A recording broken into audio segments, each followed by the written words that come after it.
rotina que chegou pra gente com força total diante dessa pandemia, mudou completamente o nosso modo de ver as coisas, de viver. E aí, os meses foram passando, algumas pessoas estão completamente cansadas dessa história de ficar em casa, não vem a hora de voltar ao trabalho, de sair, de passear, de ir à praia.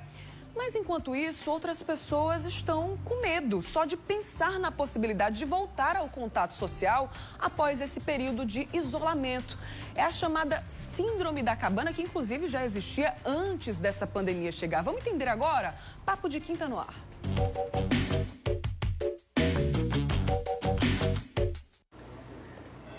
Por videochamada, eu vou conversar agora com o psicólogo Tomé Xavier, né? Tomé, bom dia pra você, viu? Bem-vindo mais uma vez. Bom dia, Bruna. Bom dia a todos. Vamos então entender, né, essa situação que é tão divergente. Algumas pessoas ansiosas para voltar ao convívio, a esse novo normal, a voltar às atividades. E, enquanto isso, outras pessoas estão aí com dificuldade, né? Já só de pensar na ideia de voltar a esse convívio, já tem medo, já tem angústia, a ansiedade também fica atrelada a tudo isso, né? Como é que a gente pode perceber os sintomas, Tomé, dessa chamada Síndrome da Cabana? E isso, inclusive, pode dificultar o cumprimento das nossas atividades rotineiras, né? Exatamente, Bruna. Os primeiros sinais são esses. Eu estou comendo demais, eu estou ansioso demais, eu estou temeroso em sair. Então, todas essas situações que a ansiedade provoca na gente, uma taquicardia, uma sudorese, né? Um medo excessivo de poder sair às ruas para poder voltar à vida normal, tudo isso sim pode ser desencadeado por essa ansiedade que foi transformada nessa pandemia, né? Essa pandemia trouxe para a gente situações novas, situações catastróficas que nós nunca tínhamos passado. Então, tudo isso pode sim estar associado a essa síndrome da cabana. Medo de sair daquele lugar de refúgio, do lugar que a gente se sente seguro. Com certeza, né? Algumas pessoas estão observando isso agora diante dessa pandemia, né? Então a causa é esta nova realidade, Tomé, essa novidade, né, que mexe também com o nosso psicológico, até com a nossa forma de enxergar, né, a nossa própria vida. A causa mesmo é essa novidade? A causa é justamente esse medo novo. O medo é importante que a gente tenha, porque sem o medo, que é uma reação orgânica, a reação natural do nosso organismo, do nosso cérebro, sem esse medo nós estaríamos muito vulneráveis. Ou seja, quem é que não tem medo de cobra? Se nós não tivéssemos medo de cobra, se nós não tivéssemos medo de um leão, de um animal feroz, ou nojo de uma comida estragada, nós estaríamos sempre muito vulneráveis à situação em que nós estaríamos a ponto de perder nossa saúde ou até mesmo a nossa vida. Então, o medo é algo que é essencial para a gente ser vivido. Mas o medo em excesso, quando a gente fantasia o medo, aí isso se torna prejudicial para a gente.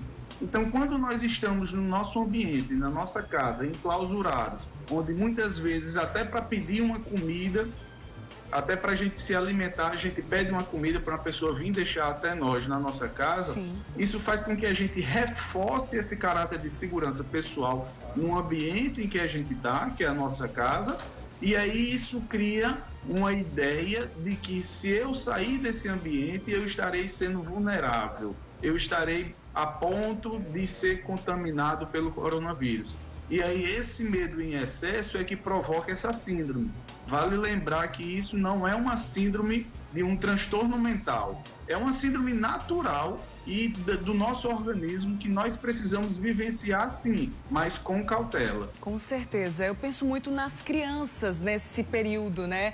As crianças estão confinadas em casa há muito tempo, perderam aquela rotina já conhecida, a responsabilidade de ir à escola, de cumprir com as suas atividades do dia a dia, né? Fáceis ali, que elas já estavam acostumadas.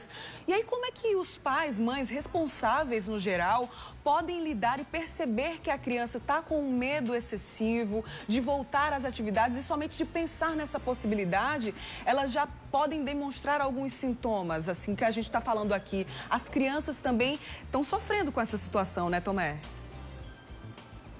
Com certeza, Bruna. As crianças ainda muito mais.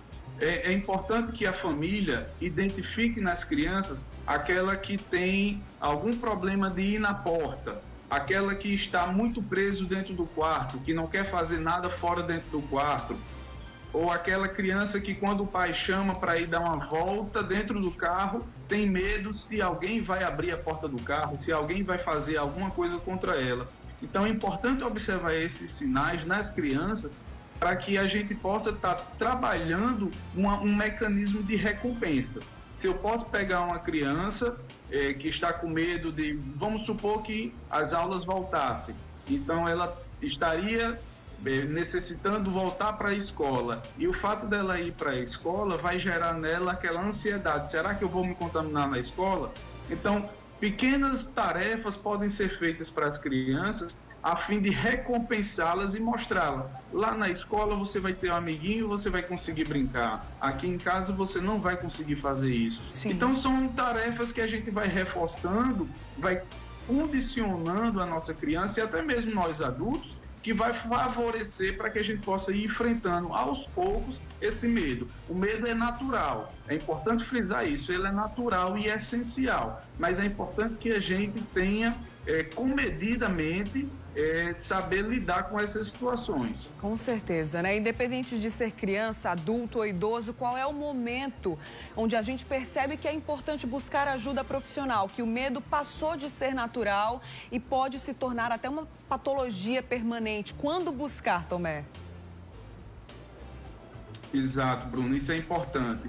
Quando nós não conseguirmos encontrar, através dessas pequenas estratégias, estratégia de sair à rua, de ir na padaria, de dar uma volta no quarteirão, de falar com o porteiro do prédio de forma segura, mantendo a máscara, fazendo higiene das mãos.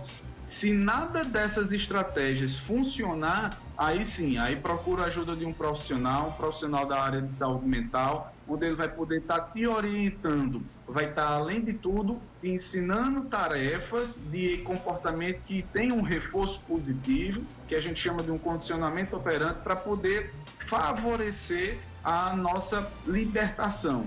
Porque isso nada mais é do que uma prisão, um aprisionamento mental, que nós condicionamos a nossa consciência social, e aí nós ficamos limitados a não voltar a ter a vida que tínhamos antes. Então, a partir das estratégias do dia a dia... A gente está tendo aqui um probleminha de conexão com o Tomé, né? Nos ajustes finais aqui onde ele estava passando para a gente, mas eu acho que já ficou bem claro, né, para todos nós as orientações principais que o Tomé trouxe para a gente. E só lembrando, né, que também é uma das nossas interações hoje lá no @CorreioTV. Você pode dizer aí como é que está sendo a sua experiência. Você estava finalizando aqui a tua fala, né, Tomé, para deixar as orientações finais para a gente. Tomé voltou? Está travando um pouquinho, dizendo, né? Que a partir do momento em que nenhuma dessas estratégias funcionarem... Está travando bastante aqui a internet do Tomé, né? Mas acho que o que ele quer dizer? Essas estratégias que ele trouxe aqui pra gente, a partir do momento que elas não funcionarem, aí é o momento de buscar ajuda profissional. Inclusive, aqui no estado existem várias clínicas, né? Onde você pode recorrer a um psicólogo, a algum profissional que tenha, né, esse contato com a saúde mental e aí também cuidar da tua saúde, tá? Fica aí a dica, as orientações do Tomé sempre valiosas pra gente. E ó, a gente falou sobre as crianças, a gente falou sobre a retomada aos pouquinhos do que está acontecendo. Então tem uma novidade boa para quem está se